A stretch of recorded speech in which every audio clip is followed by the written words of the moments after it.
Hola a todos y bienvenidos al episodio número 349 de Salud Financiera, un episodio donde os voy a hablar acerca de lo que he aprendido del último libro que me ha llegado a las manos sobre Charlie Munger, el más famoso de ellos, incluso uno de los que más se venden en la convención anual de Omaha, el escrito por Peter Kaufman, revisado por el propio Charlie Munger y que es una serie de compilaciones acerca de discursos de la filosofía de este gran inversor. Sé que Charlie Munger es una de las personas que más hemos abordado en el podcast, quizás con Elon Musk, aquellos episodios del principio donde vimos bastante su biografía, pero esta vez quiero hacer una aproximación, a la forma de pensar de Charlie Munger, el marco conceptual, las ideas que nos lega en este libro, que la verdad que llaman muchísimo la atención. No es un libro reciente, ni muchísimo menos, es un libro publicado ya cerca de más de 15 años, pero la traducción al castellano ha llegado hace poquísimos meses. Incluso en Amazon estaba mirando que solo tiene una reseña. El libro no está disponible en formato digital. Creo que la editorial a veces hace esto. Esta editorial, Valor Edition, que es la que me ha hecho llegar uno de los ejemplares del libro, hace bastante esto porque, por ejemplo, vi que el de Howard Marks, el de cómo dominar el ciclo de las inversiones, está en físico, pero no está en formato digital. Y aquí tenemos el libro que os iré hablando a continuación y que os recuerdo que si sois Patreon, el día 31 haré un sorteo entre todos los emails de las personas que sean Patreon y voy a sortear este ejemplar. A ver, quizás me gustaría empezar por un poco la figura de Charlie Munger, porque quizás haya muchas personas que no hayan escuchado ese primer episodio donde hablé de su vida. Pensar que nace en Omaha en 1924, en una familia, vamos a llamarle, bastante acomodada para lo que era la región. Su abuelo era juez de distrito, su padre era un abogado que no le iba del todo espectacular, pero tampoco le fue mal e incluso le fue mejor a partir de toda la época luego de la Gran Depresión. Es decir, sí tuvo que trabajar desde pequeño, pero eso es algo habitual en esa época y ahí es donde se hace la referencia que trabajó en una tienda de barrio que tenían los abuelos de Buffett, aunque no se conocieron.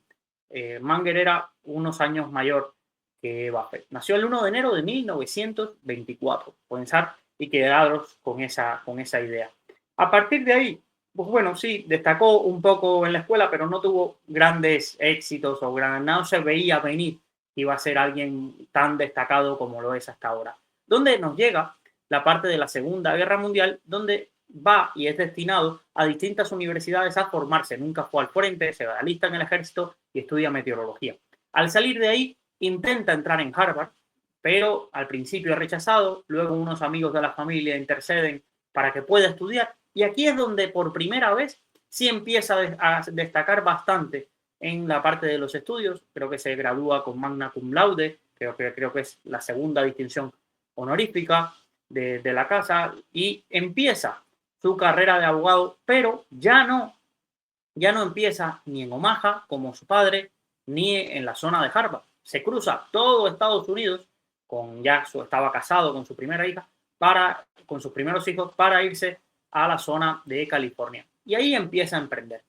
Empieza a emprender en negocios relacionados con el real estate, con promociones, y se obsesiona por ganar dinero. ¿Y cuál es esa obsesión de ganar dinero? Pues porque él no se veía como un abogado. No sabía cómo se veía, pero sabía que como un abogado a largo plazo no se veía. ¿Por qué? Porque había visto de pequeño a su padre tener que aguantar las sandeces o tener que aguantar auténticos, vamos a llamar, tontos o clientes bastante complejos solo por tener su dinero. Y el padre le decía, mira, es que esto es así, cuando eres abogado y tienes que asumir, tendrás clientes mejores, clientes peores, y eso era algo que Manger decía, mira, yo esto no lo llevo bien y creo que no lo voy a saber gestionar nunca. Pero aún así, hizo bastante camino en la abogacía. Estamos hablando que luego se gradúa finales o principios de la década del 50 y estamos hablando que no es hasta 1964, 65, creo que 62 en adelante, donde monta su partnership de inversiones. Pero ya ahí, cuando monta su partnership, también había montado su bufete de abogados, Munger, Toller Olson, creo que se llamaba, y empieza a desarrollar las acciones de ese bufete de abogados.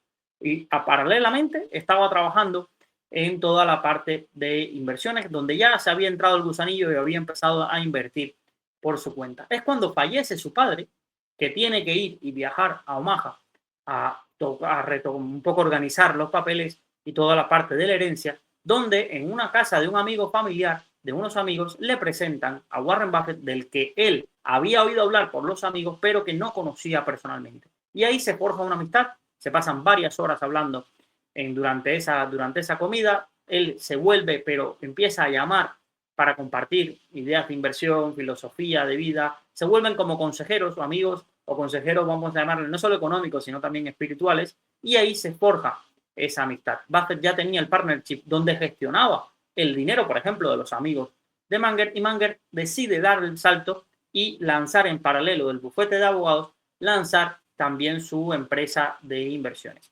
Empiezan a compartir ideas de inversión y Munger fue muy exitoso en cuanto a las rentabilidades de su partnership.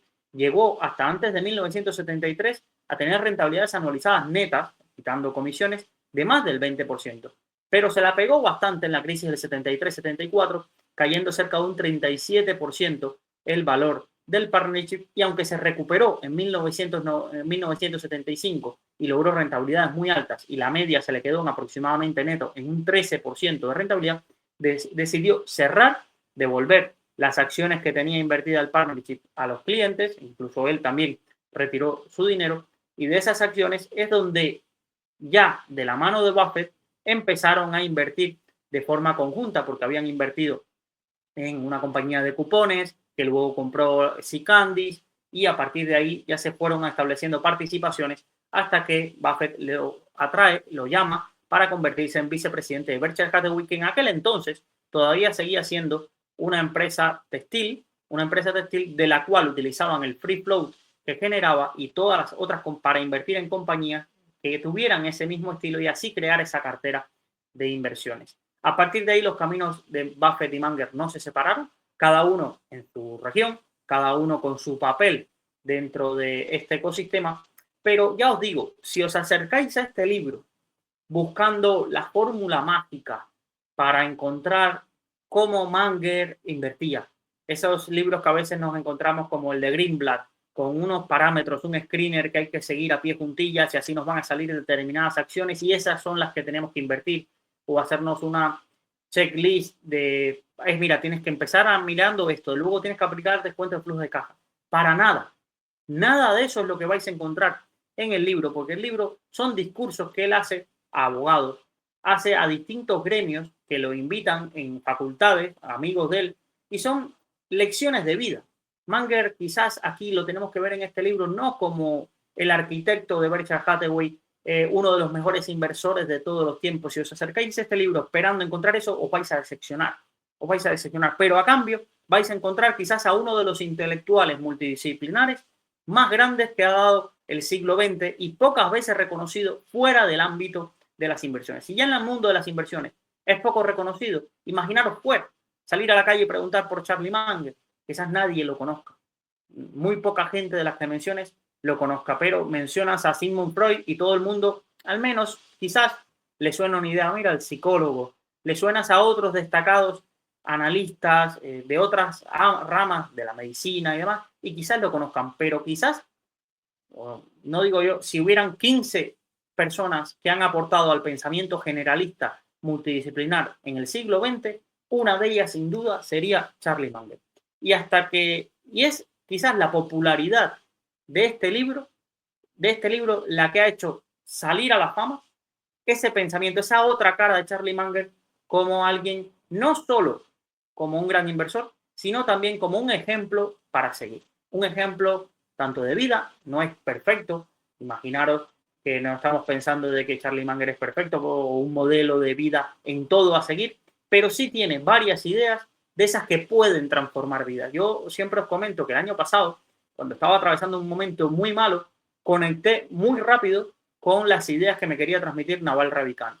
Quizás otra persona lo escucha y está en otro momento y dice, bueno, mira, otra persona que transmite ideas muy bonitas, muy felices, pero ese clic a mí me lo hizo de cambiar totalmente la perspectiva de cómo estaba enfocando el proyecto, de cómo estaba enfocando mi vida, de cómo estaba enfocando determinados sentimientos a la hora de con lo que hago, con lo que soy y con lo que intento ser. pues yo creo que muchas personas se van a sentir muy identificadas con la filosofía de Munger, que no es sencilla, no es un camino fácil y un libro de estos de los que copan las primeras portadas de Amazon de Invierte en ti, La mente millonaria, El secreto para ganar tu primer millón.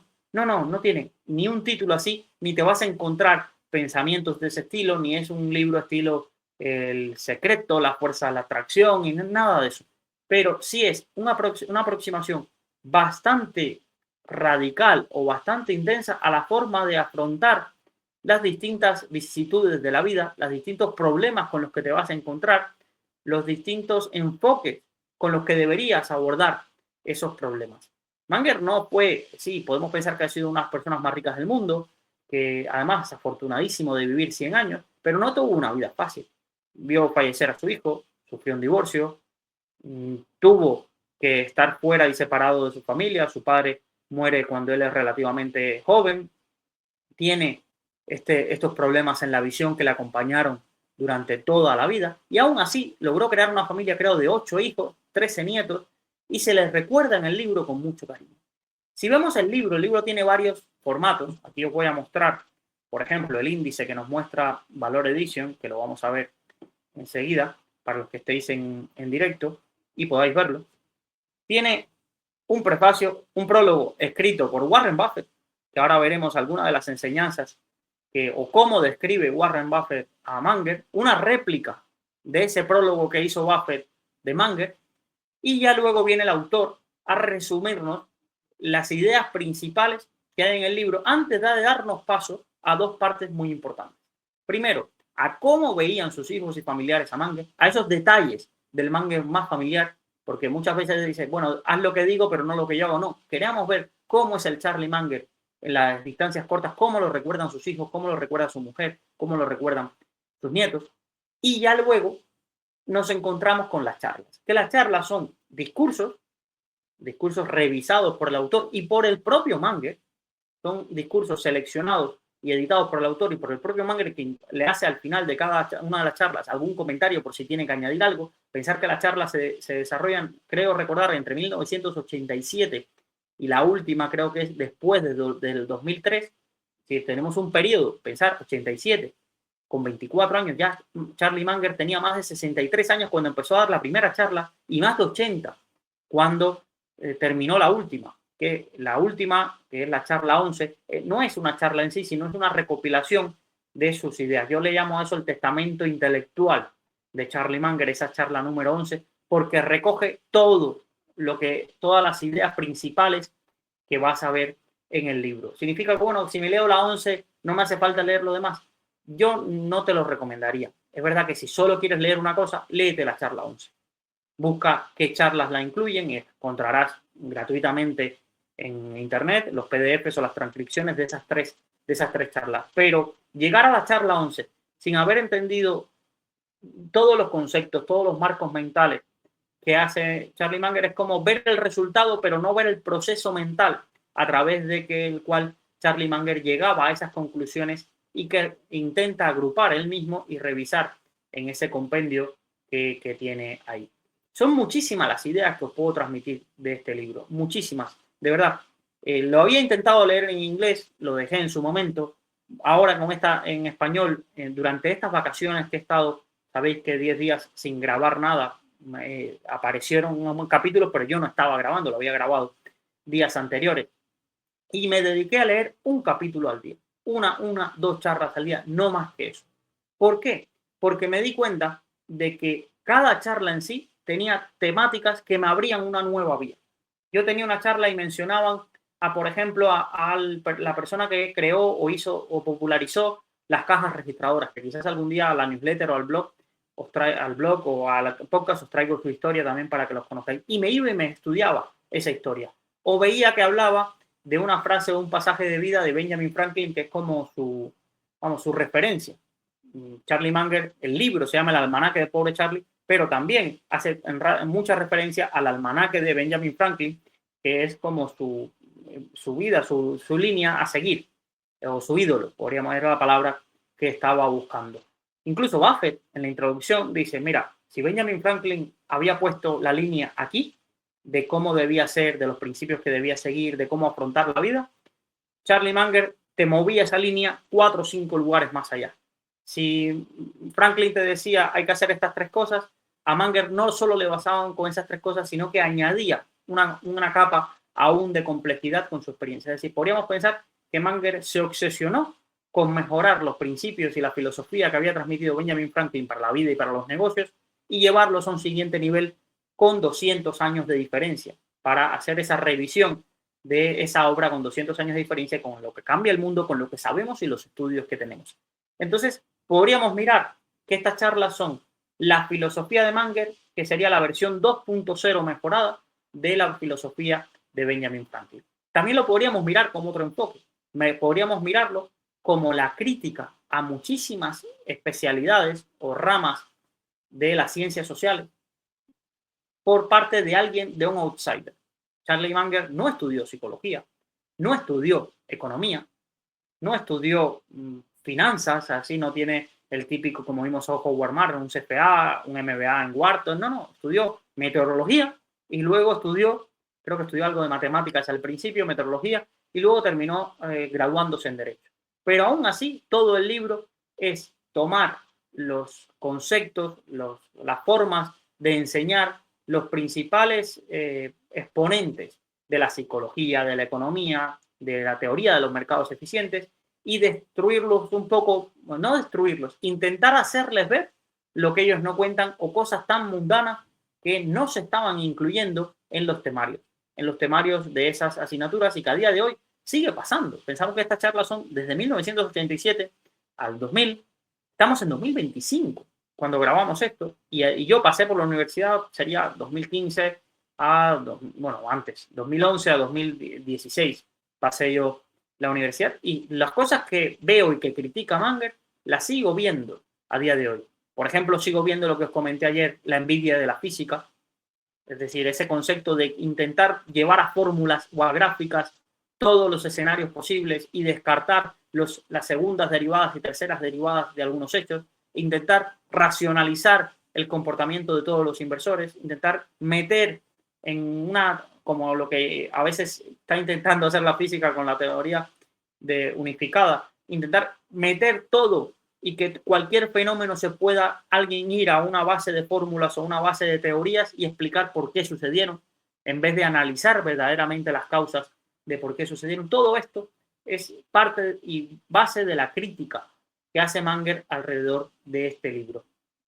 De las charlas o de apuntes que me haya tomado, pues en el blog, en el artículo que le he dedicado, decía que era como una música que va increciendo. Todas las charlas al principio te van dejando pinceladas, el libro está bien editado en ese sentido, de que te va dejando pinceladas de estos modelos mentales. Y se ve cómo, ya sea cuando Charlie Munger ya tiene más de 80 años, se da cuenta de aquello que había ido dejando y explicando no estaba completo, sino se partía desde un conjunto de marcos mentales. Entonces, ¿cómo quería explicar o qué era lo que Charlie Munger quería decir? Pues básicamente, primero lo que quería intentar transmitir es que no deberíamos nunca desechar el conocimiento de ramas que no sean las más afines a nosotros. No es que yo soy inversor, yo tengo que estudiar el temario del CFA, los modelos de valoración de empresas, tengo que estudiar sectores, tengo que estudiar todo este tipo de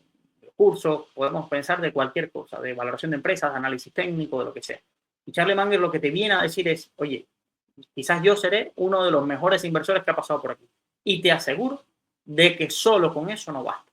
Que tienes que añadir herramientas, marcos mentales, ideas de otros campos para afrontar y convertirte en un mejor inversor. Porque si no, solo estás viendo lo que tus números quieren ver, solo estás viendo lo que tus herramientas y tus fórmulas te quieren mostrar y te estás perdiendo que las empresas, las inversiones, el entorno, la psicología humana es mucho más compleja que un Excel o mucho más compleja que hacer unos números y se mueve por distintos factores que quizás sí vienen de esas otras ramas. Además, esas otras ramas han resuelto problemas aplicando determinados marcos mentales que te pueden ayudar a servir. Luego vamos a ver una lista de esos marcos mentales que me he ido apuntando acerca del libro, no son todos. Charlie Munger decía que él usaba más de 100 y esto puede parecer que es ¿cómo que voy a pasar a aplicarle 100 marcos mentales a cada inversión? Primero, no tienes que aplicarle los 100 a cada una de las inversiones o de los problemas que quieras resolver, sino que tienes que tomar los más adecuados dentro de ese abanico.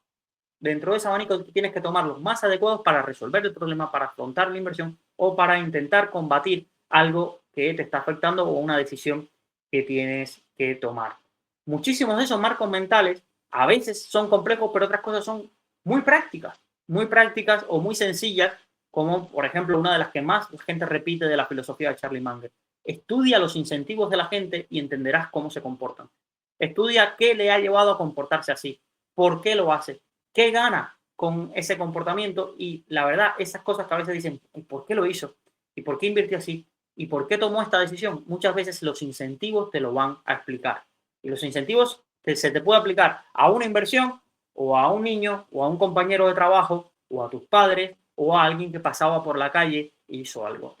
Se puede aplicar a tantos ámbitos que esa es la potencia de tener incorporado en tu marco mental, revisar que cuando algo te suceda o que cuando algo te descoloque por cómo alguien haya actuado, pensar qué incentivos tenía, qué incentivos quizás yo no conozco y que podría tener. Y bueno, en este campo de la educación financiera, siempre os repito, pensar los incentivos, pensar quién le está pagando, pensar cómo gana dinero, pensar qué conflicto de interés tiene en una gestora, un gestor, o qué miedos tiene ese propio gestor, o qué puede estar evitando ese propio gestor. Entonces, es algo que a mí me ha venido muy, muy bien y creo que a vosotros os puede venir. Pero quizás, como mismo, la teoría de los incentivos sí es bastante conocida de Charlie Munger, muchísimos de los marcos mentales o los modelos mentales que él propone, que no es que hayan sido creados por él, sino que él ha estudiado medicina, pero de forma autodidacta, los libros de medicina, de psicología, de empresariales, y biografías, y ha ido tomando de cada uno de ellos esas ideas que le forman parte de su conocimiento y de su forma de actuar para enfrentar las distintas vicisitudes, problemas o decisiones de inversión que está haciendo.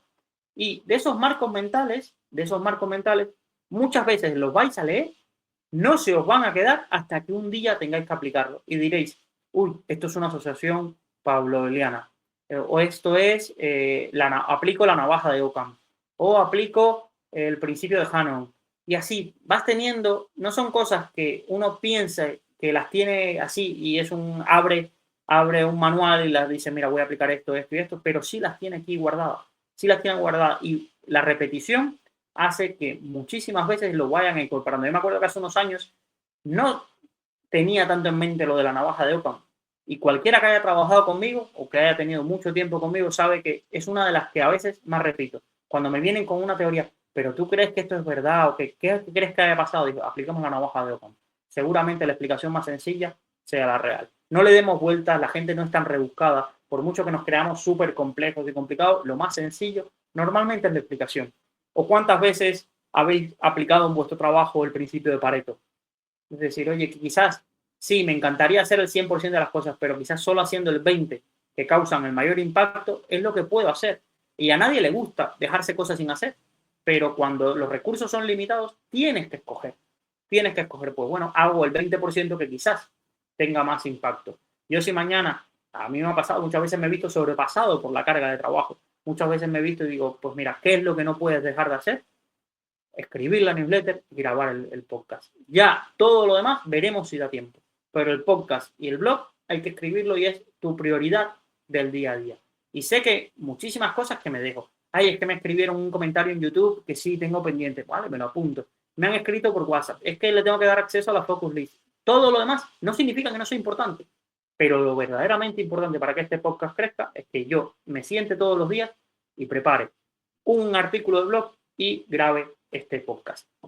Bueno, vamos a ir paso a paso a las principales lecciones que aprendí del libro. No quiero hacerlo demasiado spoiler. El libro tiene unas 400 páginas y además es de esos libros que se disfruta hasta el apéndice.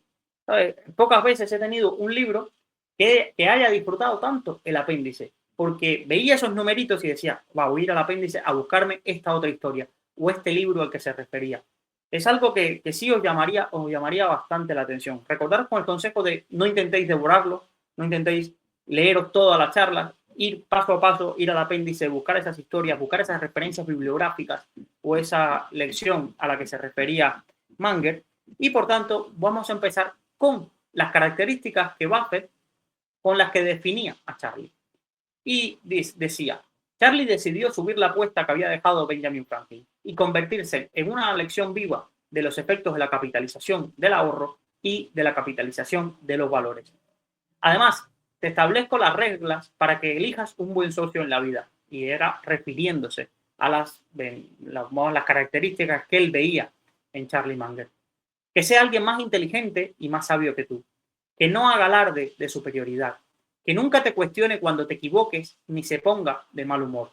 Que sea generoso. Que arriesgue su propio dinero y esté dispuesto a trabajar por una miseria. Que constantemente aumente la diversión mientras recorren un largo camino juntos. Luego de ese primer capítulo donde Buffett alaba a Munger, Munger le replica y dice que no habrá nadie como Buffett para las inversiones y que evidentemente Berkshire Hathaway se resentirá porque si en 40 años no ha habido nadie para mejorar lo que él hacía es porque ha sido alguien extraordinariamente bueno y alguien extraordinariamente único. Otra de las ideas que Munger repite bastante, y esto lo voy a asociar con toda la relación que tiene con su familia siempre cuentan anécdotas en el libro de su relación con su padre, con su esposo, con su abuelo. Y una de las cosas que más comentan es esas reuniones familiares donde Munger nunca a veces decía las cosas de forma directa. Y esto sorprende. Puede sorprender porque en las entrevistas que hemos visto en la conferencia anual de Berkshire Hathaway siempre veíamos una respuesta muy directa. Pero sin embargo, con sus hijos o su familia, lo que le encantaba era contar historias, hacer acertijos, hacer paradojas. Y muchos de ellos decían, es que no sé si se está refiriendo a mí, no sé si me está dejando como podríamos llamar, esta puya o esta lección, pero recuerdan con mucho cariño cada una de esas historias. Y muchas de esas historias iban relacionadas con lo que Munger dice que se llaman los muertos eminentes. Dice, mira, te ha tocado nacer en una época donde quizás no tengas referentes. Quizás de lo que todo el mundo está hablando o de lo que toda la información que todo el mundo está consumiendo no sea la que sea adecuada para tu perfil. Oye, no pasa nada. Vete a aprender de la historia. Tienes siglos y siglos de historias recogidas en libros, siglos y siglos de aprendizaje que puedes ir a aprender y no te conviertas solo a consumir la información actual. Yo veo mucha gente que le pasa esto, y lo digo yo, que quizás soy una de las personas que más intenta robaros vuestro tiempo en el día a día. Si me estás escuchando, sabéis que lleva tiempo seguirme. Pero muchas veces vemos, no, es que entre tantos podcasts, y todos los podcasts son lo mismo, y bla, bla, bla, y yo los puedo llegar a entender la crítica, pero nadie te obliga. No, es que gasto 10 horas en Instagram, 8 horas en Twitter, nadie te obliga. Y os voy a poner un ejemplo para que veáis que eso era algo que a mí me pasaba. Era algo que a mí me pasaba. Cualquier persona que me conociese me veía siempre con el móvil y actualizando. Luego en el capítulo 400 os explicaré más en detalle.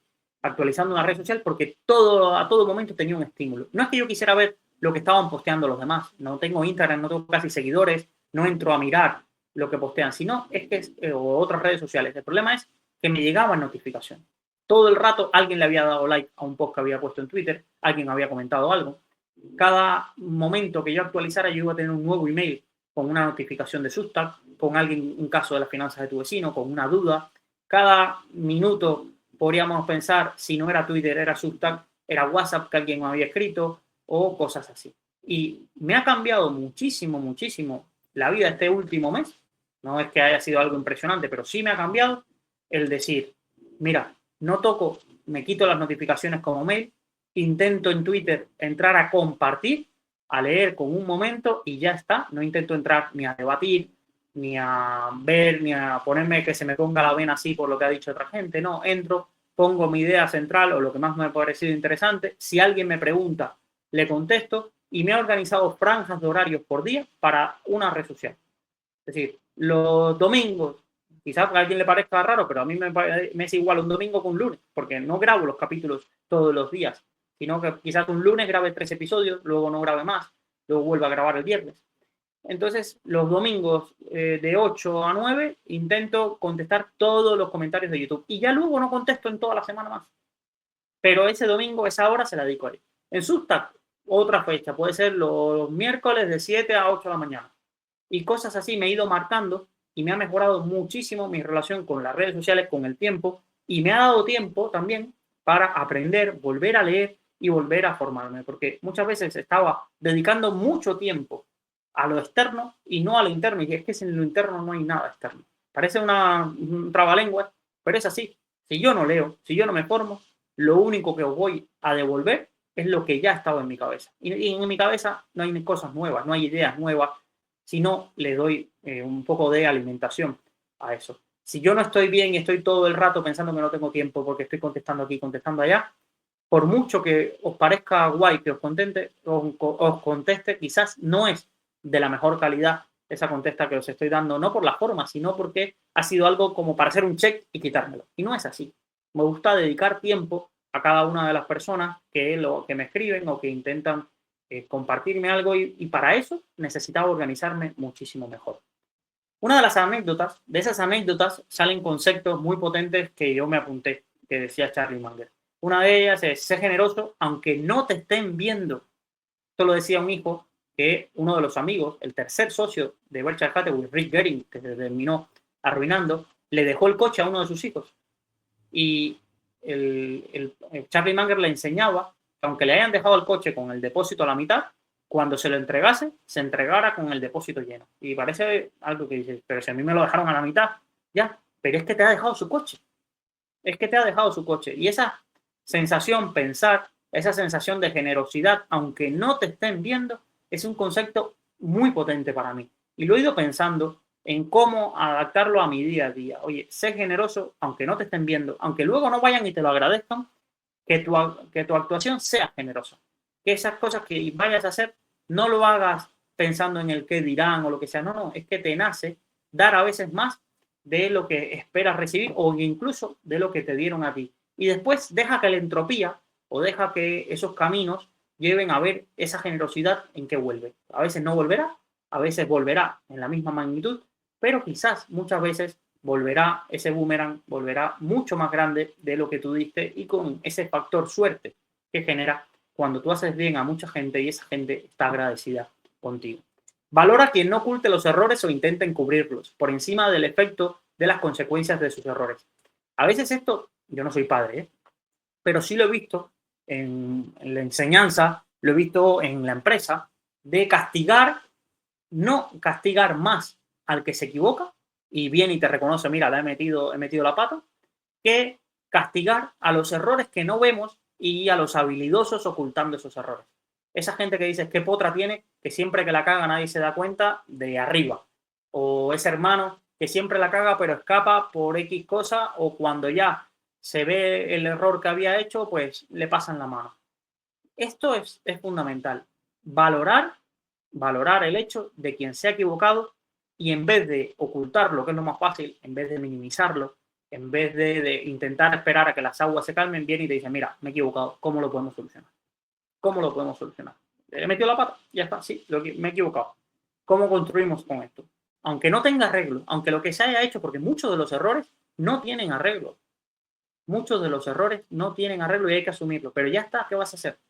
¿Qué vas a hacer? Pues Munger lo que intentaba transmitirle a sus hijos es equivocar, te puedes equivocar incluso los errores más grandes, ve de frente, cuéntalo y asuma las consecuencias, aunque sea irreparable, pero asuma las consecuencias. Valoremos más eso que quien nunca te cuenta el error y dicen, bueno, ojos que no ven, corazón que no siente. Haz el trabajo bien la primera vez y ser responsable. Esto mi madre me lo decía mucho, el Aragán trabaja a triple, decía mi madre siempre, porque era como iba a hacer las cosas con desgana y al final me costaba el doble o el triple de lo que hubiese costado si lo hubiese hecho de la primera vez ya enfocado y con ganas. Pues esto también pasa. Oye, mira, si vas a hacerlo una vez, hazlo bien. A mí me ha pasado, por ejemplo, con el podcast o con el artículo y la newsletter. A veces decía, voy a escribir 5 artículos en el día.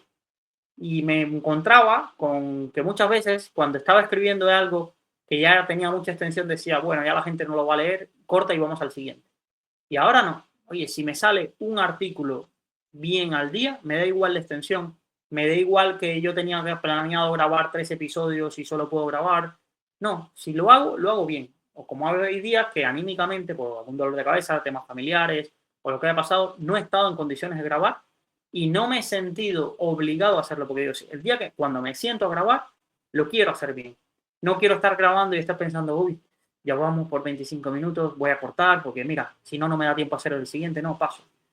Si me siento a grabar, lo quiero hacer bien, porque yo no sé a la persona que está del otro lado si es que necesita escuchar algo, si quiere escuchar algo que esté bien, no algo que se ha hecho a la mitad, deprisa y corriendo, porque hay una obligación determinada de sacar una cantidad de podcasts. Si os grabo podcast y veis que hay 5 episodios a la semana, es porque 5 veces a la semana estuve bien y concentrado para grabar un podcast, porque si no, muchas veces apago la cámara y no grabo el episodio y ya vendrá otro día donde lo grabe. Aíslate de las distracciones más intrusivas, lo que os comenté que intenté hacer. Sé escéptico, no tengas miedo a ir a contracorriente. Valora la durabilidad y la calidad de todo lo que adquieras. Estas dos últimas frases las comentan dos hijos. Por ejemplo, una de las hijas dice, oye, es que en la época que yo entré, 1965-68, a la universidad, el feedback que tenía era ir contra el sistema, ser peace and love, las sustancias químicas, probar todo, un poco todo el libertinaje que había en la sociedad norteamericana en aquel entonces. Y yo me sentía como que esto no era conmigo, que no era conmigo. Y aunque me llamaran de todo, pues yo sentía que lo que tenía que enfocarme era en estudiar. Cuando eso era lo mal visto. Y quizás habrá otras épocas donde quizás sea mal visto emprender y no tener una formación reglada y tal. Quizás ese momento sea ir contracorriente. Para cada uno de nosotros ir contracorriente tiene un significado y una forma de entenderse. Luego, por cierto, que no lo comenté, del bufete de abogados sigue el día de hoy en pie, lo podéis encontrar, sigue el nombre de Manger, aunque Manger vendió su participación, no la vendió.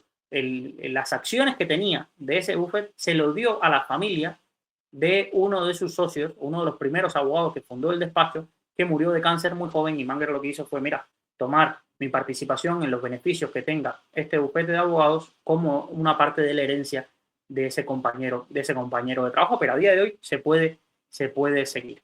Bueno, ¿cuáles son los pasos que te incita Manger a que tú hagas cuando te enfrentes a un problema? Primero es definirlo claramente. Luego, de todo tu abanico de modelos mentales, escoge los más relevantes. Combínalos para obtener los mejores resultados, lo que él le llamaba el efecto Lollapalooza, que luego vamos a ver al final del episodio a qué se refería. Además, es uno de los que más menciona en el libro y uno quizás de los que más o de los que menos oímos hablar en el día a día. Esas segundas y terceras derivadas o ese efecto compuesto de varias cosas sucediendo a la vez. Conviértelo en un hábito. Es decir, esos modelos mentales o ese proceso que aplicas, conviértelo en un hábito y luego aprende de tus errores. ¿Cuáles son esos principales modelos mentales? Aquí, él hablaba de más de 100. En el libro, si lo tomáramos muy paso a paso, cierto que quizás podríamos sacar 80, 90. Yo lo que he hecho es, tenía la versión en inglés de forma digital, se la he subido a Notebook LM y como esta herramienta de Google, de inteligencia artificial, una de las cosas que hace es no inventarse, sino tomar del texto que tú le has pasado de las fuentes. Tú seleccionas X fuentes y le dices, mira, solo puedes leer de aquí. Y estructúrame los modelos mentales que menciona esta obra de Manger. Y esta es lo que nos devuelve. Y después de haber leído el libro, creo que no se deja casi ninguno fuera. Hay algunos modelos que llevarían casi un episodio. Sé que recuerdo que Kaizen, Jaime Rodríguez de Santiago, el podcast, uno de los podcasts que siempre recomiendo, le dedicó varios episodios a explicar cada uno de ellos. Cada uno de ellos, y creo que sería uno de los episodios más escuchados. Yo solo los voy a mencionar, pero os animo a que cojáis una inteligencia artificial, este tipo de cosas, o vayáis el libro a buscar la interpretación o la explicación de cada uno de estos modelos. Algunos sí tienen ejemplos muy claros, otros hay que entenderlos. En cuanto a los modelos de toma de decisiones, había 6. Por ejemplo, el coste de oportunidad, aplicar el modelo mental del coste de oportunidad, la inversión del problema, el pensamiento de segundo orden, el margen de seguridad, el pensamiento probabilístico y el pensamiento de primeros principios. De todos estos, quizás del que más habla y el que más se refiere es al de la inversión del problema. En un artículo de blog que publiqué hace poco, utilicé este modelo mental para hablaros de cómo yo crearía una estafa. Y dices, Luis, ¿pero quieres crear una estafa? No. El problema que yo tenía, mi problema de primer orden, mi problema principal, era que me encuentro mucha gente que no sabe distinguir lo que son propuestas financieras fraudulentas o con un riesgo muy elevado.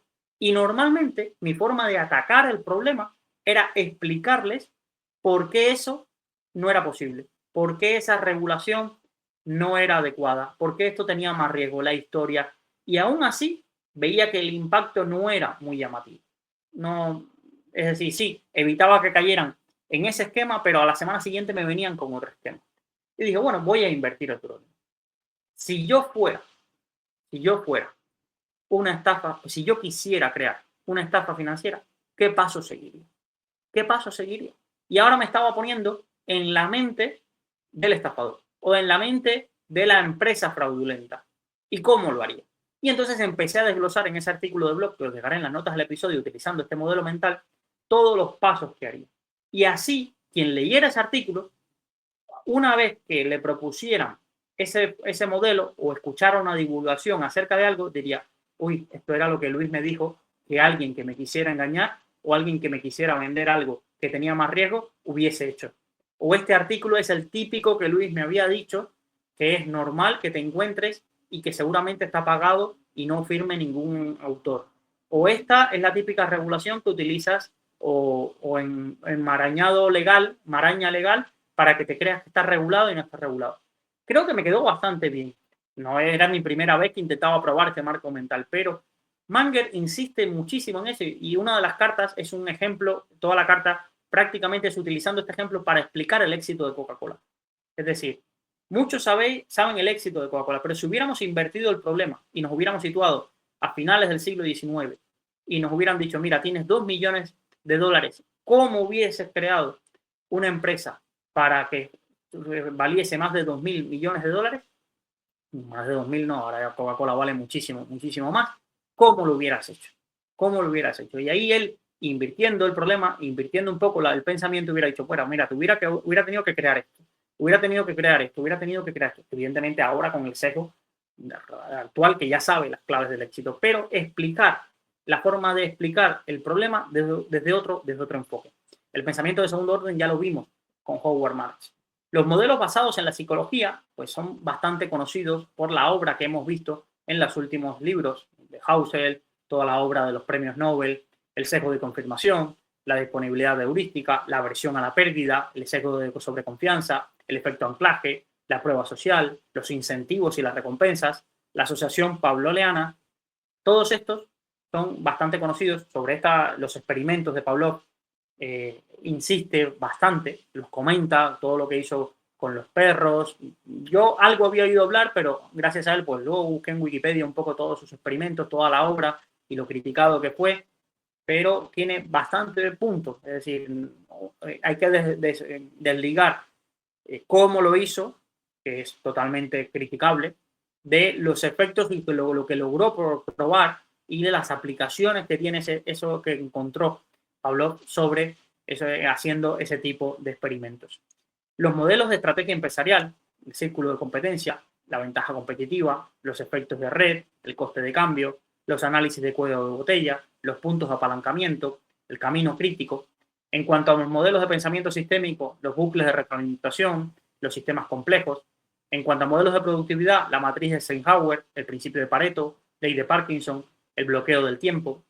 Modelos de otras disciplinas, la navaja de Ockham, la navaja de Hanlon, la falsificación, refutar hipótesis, la teoría de juegos, la teoría de probabilidades, de esta insiste muchísimo, la biología evolutiva de Darwin, también admirador de Darwin, sobre todo de Darwin hace algo muy interesante que yo no conocía, que es que Darwin sabía o ya había llegado a la conclusión de la teoría de las especies 20 años antes y se pasó 20 años intentando en su mente y con sus trabajos, buscar cuáles serían las principales críticas o frentes por las que atacarían su teoría. Es decir, se pasó 20 años buscando cómo apilar o cómo sostener su teoría de las principales críticas que alguien pudiera lanzarle antes de que realmente se lanzara. Y eso es algo bastante curioso, no lo sabía, y Munger insiste, era un admirador de Darwin, de Franklin, pero Darwin lo repite bastante.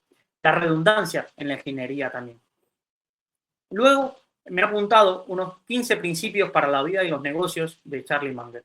Yo decía que si alguien necesitaba un manual de instrucciones de alguien que vivió las dos caras de la vida, el éxito, la riqueza, los millones, pero también vio fallecer un hijo muy joven, perder casi la visión de un ojo, muchísimas vicisitudes, pues mejor que aprender de él.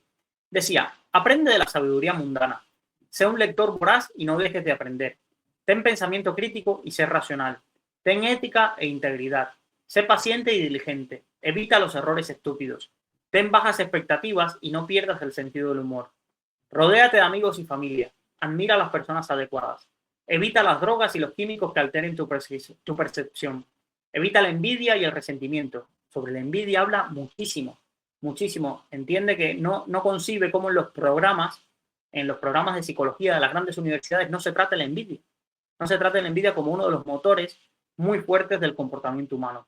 Sé fiable. Evita una ideología extremista. Munger era republicano, pero no era tampoco obsesivo con la política y además odiaba bastante a todos los extremistas dentro del arco político. Alguien fue un filántropo grandísimo, dejó grandes millones y obras sobre todo en las facultades que estudió, es decir, no porque es que era republicano, es que era un millonario que se había olvidado del mundo. Evidentemente, lo gastó en vida, hizo lo que quiso, pero no se olvidó de esta parte de la filantropía. Y una de las cosas que detestaba era el extremismo que se veía en los partidos para triunfar. Da a los demás aquello que tú comprarías. Invierte a largo plazo. Aquí voy a apuntar estas son las lecciones de vida que él te ha recomendado. Pero luego te avisaba de qué tendencias tendrías que evitar. Tendencias humanas, reacciones naturales, podríamos llamarle inclinaciones que teníamos los seres humanos a cometer estos errores. Y dice, ten cuidado con estas tendencias humanas que te voy a enumerar. La tendencia a una respuesta excesiva a la recompensa y el castigo. Esta es la charla 11. Cada una de ellas le dedica bastante tiempo a explicártelas, cómo evitarlas, cómo reconocerlas y cómo mejorar ese comportamiento. Evita la tendencia a una respuesta excesiva a la recompensa y el castigo. Evita la tendencia a gustar y a querer. La tendencia a la aversión o al odio. Tendencia a evitar las dudas, a evitar la inconsistencia, a la curiosidad, a la equidad kantiana, a la envidia y los celos, a la reciprocidad, a la influencia por mera asociación, a la negación psicológica simple para evitar el sufrimiento, la tendencia excesiva a la autoestima, la tendencia excesiva al optimismo, la tendencia a la reacción excesiva ante la privación, Pavlov, la tendencia a la prueba social, a la mala reacción ante el contraste, a ser influenciado por el estrés, a sopesar mal la información disponible, a usar a la tendencia de o lo usas o lo pierdes, a la mala influencia de las drogas, a la mala influencia de la senectud, la influencia excesiva de la autoridad, a decir tonterías, a respetar las razones y al efecto Lollapalooza, es decir, obtener consecuencias extremas por la confluencia de varias tendencias psicológicas que actúan a favor de un resultado particular. Por último, quería leeros un fragmento que es una lista de verificación de los principios de inversión de Munger. Influye muchísimo o habla bastante acerca de estas listas de verificación. Quizás sería un fanático del libro El efecto checklist de Atul Gawande. Habla de los pilotos, cómo él toma a los pilotos como una referencia porque tienen que estar en constante aprendizaje.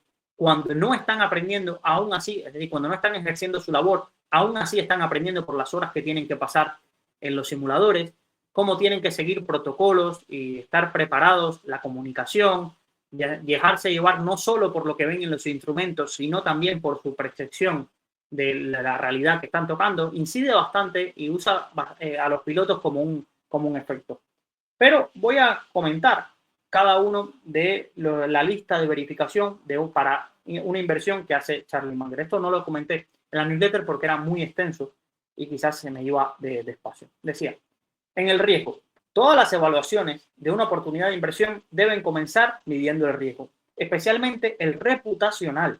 quizás no es el que hubiéramos pensado al hablar de riesgo. Incorpora un margen de seguridad adecuado. Evita el trato con personas de carácter dudoso. Exige una compensación adecuada por el riesgo asumido. Ten siempre cuidado con la exposición a la inflación y a los tipos de interés. Evita los grandes errores. Evita la pérdida permanente de capital. En independencia sería el segundo paso de la checklist. Solo en los cuentos se le dice a los emperadores que están desnudos. La objetividad y la racionalidad requieren independencia de pensamiento. Recuerda que solo porque otras personas estén de acuerdo o en desacuerdo contigo, no debes sentirte bien o mal. Lo único que importa es la corrección de tu análisis y juicio.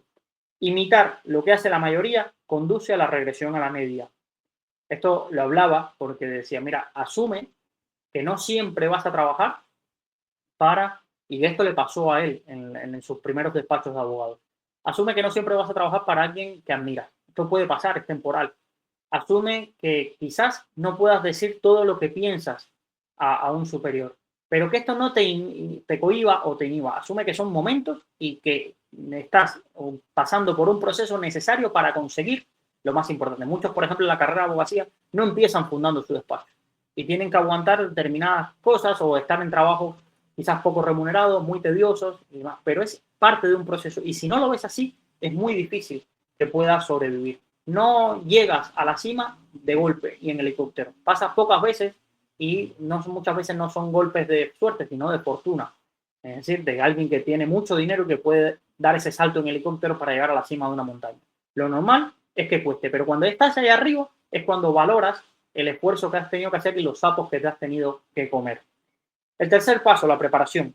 La única forma de triunfar es trabajar, trabajar, trabajar y trabajar y esperar tener unas pocas ideas. Desarrolla tu autoaprendizaje de por vida a través de una lectura voraz. Cultiva la curiosidad y esfuérzate por ser un poco más sabio cada día. Más importante que la voluntad de triunfar es la voluntad de prepararse. Adquiere fluidez en el dominio de los modelos mentales basados en las principales disciplinas académicas. Para ser inteligente, la pregunta que debes hacerte una y otra vez es ¿por qué? ¿Por qué? ¿Por qué? Ten humildad intelectual. Reconocer lo que no sabes es el inicio de la sabiduría. Mantente dentro de tu círculo de competencia bien definido. Identifica y concilia las evidencias discordantes. Resiste el anhelo de falta de precisión o las falsas certezas. Por encima de todo, nunca te engañes a ti mismo. Recuerda que eres la persona más fácil de engañar. El siguiente punto, rigor analítico. El uso del método científico y de las listas de verificación efectivas minimizan los errores y las omisiones. Determina el valor independientemente del precio, el progreso independientemente de la actividad y la riqueza independientemente del tamaño. Es mejor recordar lo obvio que captar lo esotérico. Sé un analista de negocios, no un analista de mercado, macroeconómico o de valores. Considera la totalidad del riesgo y su impacto. Considera siempre las posibles consecuencias de segundo orden y niveles superiores. Piensa hacia adelante y hacia atrás. Invierte, siempre invierte. Esto no es de invertir, de poner dinero, sino invierte el pensamiento. Aplica lo que os comenté de invertir el problema. Asignación. Una asignación adecuada de capital es el trabajo número uno de un inversor. Recuerda que el óptimo uso del capital siempre se mide en relación al siguiente mejor uso, es decir, el coste de oportunidad. Las buenas ideas son raras. Cuando las probabilidades están muy a tu favor, apuesta con fuerza. No te enamores de una inversión. Actúa en función de la situación y de las oportunidades. Paciencia. Resiste el sesgo humano natural hacia la acción. El interés compuesto es la octava maravilla del mundo. Nunca lo interrumpas innecesariamente. Evita los impuestos transaccionales innecesarios, los costes de transacción. Nunca actúes simplemente por la necesidad de tener que hacer algo. Permanece atento a la llegada de la suerte. Disfruta tanto del proceso como de las ganancias, porque es el proceso donde tú vives. Cuando se presenten las circunstancias adecuadas, actúa con decisión y convicción. Sé temeroso cuando otros son codiciosos y codicioso cuando otros tienen miedo. La oportunidad no llega a menudo, así que aprovéchala cuando lo hagan. Las oportunidades encuentran mentes preparadas. Ese es el juego. Vive el cambio y acepta la complejidad ineludible. Reconoce y adáptate a la verdadera naturaleza del cambio que te rodea. No esperes que se adapte a ti. Desafía continuamente y modifica voluntariamente tus ideas más queridas. Reconoce la realidad incluso cuando no te gusta y especialmente cuando no te gusta. Céntrate, simplifica y recuerda lo que te proponías hacer. Recuerda que la reputación y la integridad son tus activos más valiosos y que pueden perderse en un santiamén. Protégete de los efectos de la arrogancia y del aburrimiento. No pases por alto lo obvio, ahogándote en minucias. Ten cuidado cuando excluyas información innecesaria. Una pequeña vía de agua puede hundir un gran barco. Afronta tus grandes problemas. No los escondas bajo la alfombra. Desde que los seres humanos empezaron a invertir, han estado buscando una fórmula mágica o una receta para la riqueza instantánea. Como se puede ver, las rentabilidades de Charlie no provienen de una fórmula mágica o de algún sistema inspirado en escuelas de negocio. Viene de lo que él llama la búsqueda constante de los mejores métodos de pensamiento, de su disposición a pagar por adelantado, mediante una preparación rigurosa y de los resultados extraordinarios de su modelo de investigación multidisciplinar. Al final, todo se reduce a los principios rectores más básicos de Charlie. Su filosofía fundamental de vida incluye la preparación, la disciplina, la paciencia y la decisión.